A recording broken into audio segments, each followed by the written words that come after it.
Assalamualaikum warahmatullahi wabarakatuh. Selamat pagi anak-anakku, ketemu kembali dengan saya Bu Lulu dalam pembelajaran kimia. Untuk materi kali ini kita akan membahas mengenai stoikiometri, yaitu hukum dasar kimia.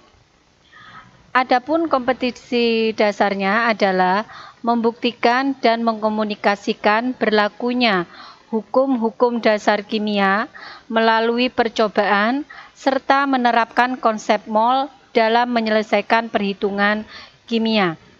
Adapun indikatornya adalah menjelaskan dan memformulasikan hukum-hukum dasar kimia.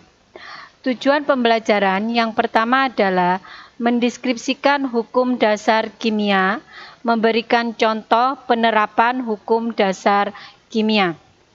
Hukum dasar kimia yang pertama yaitu hukum Lavoisier atau hukum kekalahan massa yang berbunyi dalam suatu reaksi kimia, massa zat sebelum dan sesudah reaksi tidak berubah.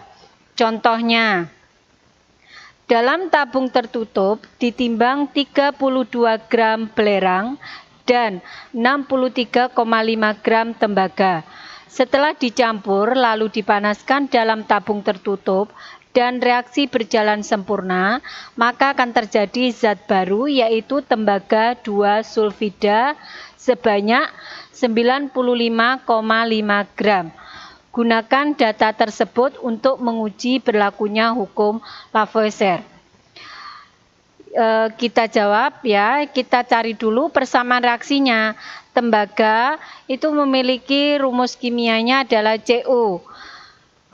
Cu, sedangkan belerang rumus kimianya S, maka akan menghasilkan tembaga 2 sulfida atau CuS.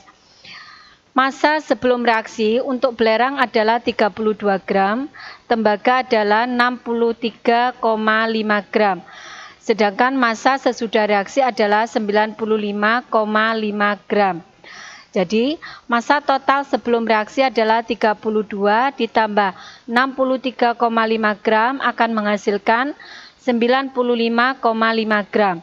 Sedangkan massa total setelah reaksi adalah 95,5 gram. Dari latihan tersebut, dari reaksi tersebut, maka dapat disimpulkan bahwa hukum Lavoisier berlaku karena massa zat sebelum dan sesudah reaksi adalah tetap. Kita lihat contoh yang kedua.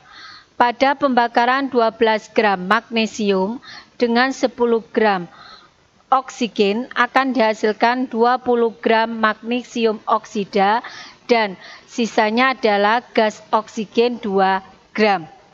Gunakan data tersebut untuk menguji berlakunya hukum Lavoisier. Langkah pertama, kalian cari dulu persamaan reaksinya, yaitu 2 Mg magnesium ditambah dengan gas oksigen akan menghasilkan 2 MgO atau magnesium oksida. Kemudian, kalian buat kolom massa sebelum reaksi dan massa sesudah reaksi. Sebelum reaksi, magnesium itu massanya 12 gram, oksigen 10 gram. Nah, setelah reaksi akan menghasilkan magnesium oksida sebanyak 20 gram dan sisa oksigennya adalah 2 gram. Nah, kemudian di total sebelum reaksi adalah 12 ditambah 10 akan menghasilkan 22 gram.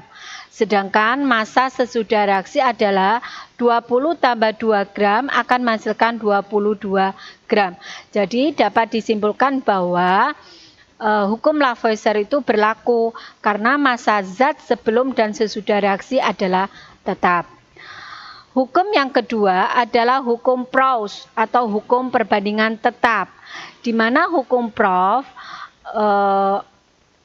berbunyi yaitu perbandingan massa unsur-unsur yang membentuk suatu senyawa adalah tetap. Perbandingan massa C dan O dalam CO2 itu selalu 3:8. Perbandingan massa H dan O dalam H2O selalu 1:8. Sedangkan perbandingan massa C, H, dan O dalam asam cuka selalu 6:1:8 dan lain sebagainya. Contohnya adalah yang pertama, pada percobaan pembuatan senyawa tembaga 2 sulfida, tembaga dicampur dengan belerang, kemudian dipanaskan, maka akan diperoleh data sebagai berikut pada tabel itu. Percobaan pertama, massa tembaga adalah 1 gram, massa belerangnya 0,5 gram, maka akan terbentuk perbandingan 2:1. Percobaan kedua, massa tembaganya 2 gram, massa belerangnya 1 gram, maka akan terbentuk perbandingan tembaga dengan belerang 2:1. Percobaan ketiga, massa tembaganya 3 gram, massa belerangnya 1,5 gram, maka perbandingannya adalah 2:1. Demikian juga untuk percobaan keempat dan kelima, sama, nanti akan menghasilkan perbandingan massa tembaga dan belerang adalah 2:1. Sehingga bisa disimpulkan adalah perbandingan massa tembaga dan belerang yang membentuk tembaga 2 sulfida selalu 2:1. Sehingga hukum Prof itu berlaku dalam pembuatan senyawa tembaga 2 sulfida. Contoh yang kedua adalah air terbentuk dari unsur hidrogen dan oksigen dengan perbandingan massa 1:8.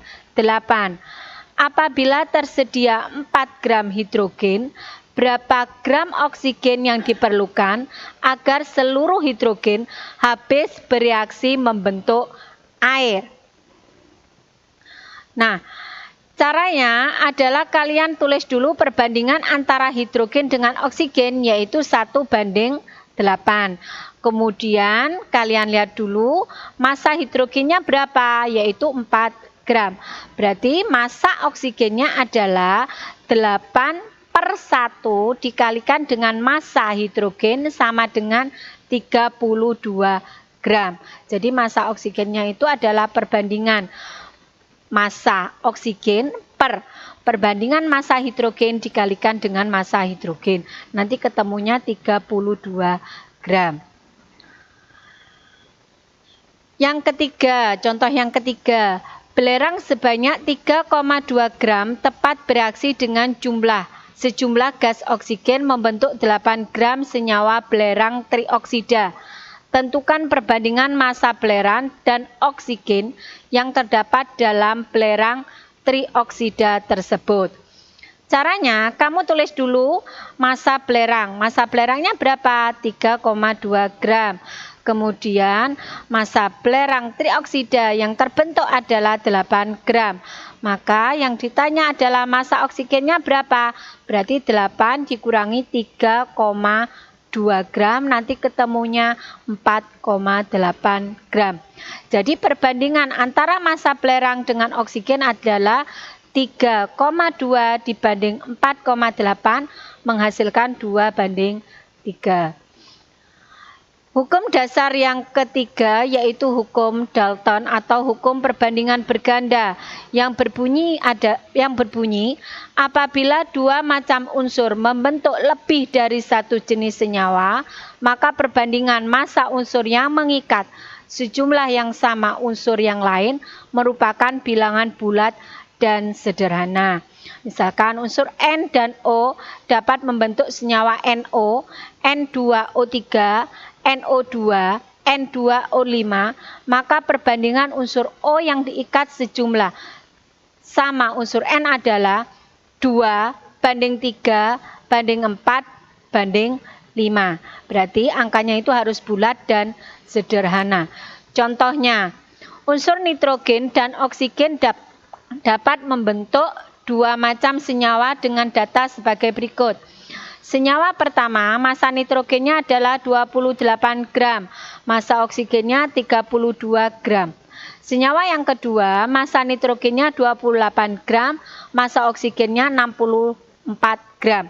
Gunakan data tersebut untuk menguji berlakunya hukum Dalton.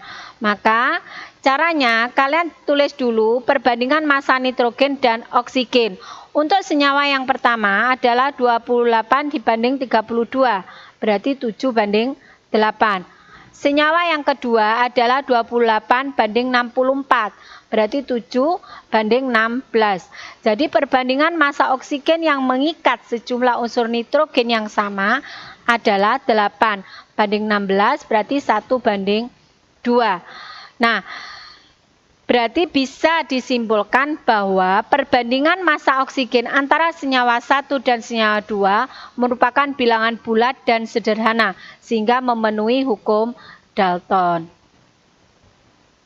Ini untuk contoh kedua, nanti bisa kalian lihat sendiri pada materinya ya. Hukum dasar yang keempat adalah hukum Gay-Lussac atau hukum perbandingan volume. Apabila diukur pada suhu dan tekanan yang sama, maka perbandingan volume gas yang bereaksi dan hasil reaksi merupakan bilangan bulat dan sederhana. Dalam reaksi kimia, perbandingan volume gas sama dengan perbandingan koefisien. Contohnya, pada reaksi antara gas hidrogen dan gas oksigen menghasilkan uap air, berapa liter gas oksigen yang diperlukan dan berapa liter uap air yang dihasilkan apabila gas hidrogen yang dihasilkan sebanyak 12 liter. Caranya, kalian tulis dulu persamaan reaksinya, yaitu 2H2 ditambah O2 akan menghasilkan 2H2O. Kemudian perbandingan volumenya, kalian cari dulu perbandingan koefisiennya, yaitu 2 banding 1 banding 2. Kemudian volumenya, volume H2 adalah 12 liter. Kemudian berarti nanti O2 adalah 6 liter karena setengah perbandingan volumenya. Perbandingan koefisiennya adalah setengah dari H2. Kemudian untuk H2O sama, yaitu 12 liter. Jadi volume gas oksigen yang diperlukan adalah 6 liter, sedangkan uap air yang dihasilkan adalah 12 liter. Untuk latihan yang kedua, nanti kalian bisa lihat sendiri ya pada materi. Pada materinya, nanti caranya gimana bisa kalian lihat sendiri di situ. Untuk pertemuan kali ini Ibu akhiri, sampai ketemu minggu depan. Jangan lupa tetap jaga kesehatan dan tetap semangat. Assalamualaikum warahmatullahi wabarakatuh.